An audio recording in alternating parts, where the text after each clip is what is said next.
Magandang araw po sa inyo. Ako si Aimee Hernandez, 23 years old, and I'm a professional volleyball player. Since birth, dito na ako lumaki, dito ako pinanganak. So, yung father ko talaga yung taga-Baliwag, then yung mom ko is taga-Bustos naman siya. Kasi I just started playing in pros last year. Pero kasi sa lahat ng atleta kasi, ang pinaka-goal talaga is mag-national team. Which is, nag-national team ako 2019. Yun sa tingin ko yung pinakamataas na na-achieve ko. I've been playing in Manila since 2015. From there, nakita ko talaga na onti lang yung nanonood.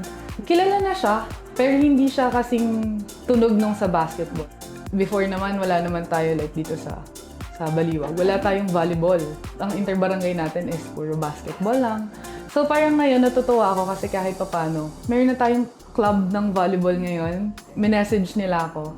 Ayun, nakakatuwa kasi parang syempre madami din sa mga kababayan natin na naglalaro ng volleyball na nakikita nila na hindi pala imposibleng makarating kung nasan man ako ngayon kasi kinaya ko.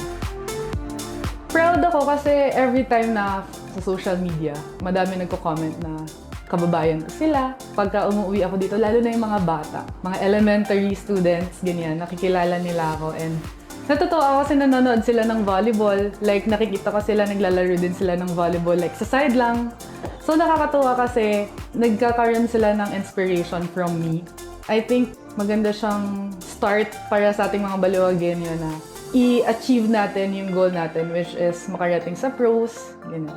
Muli po, ako si Aimee Hernandez, proud Baliwagenyo.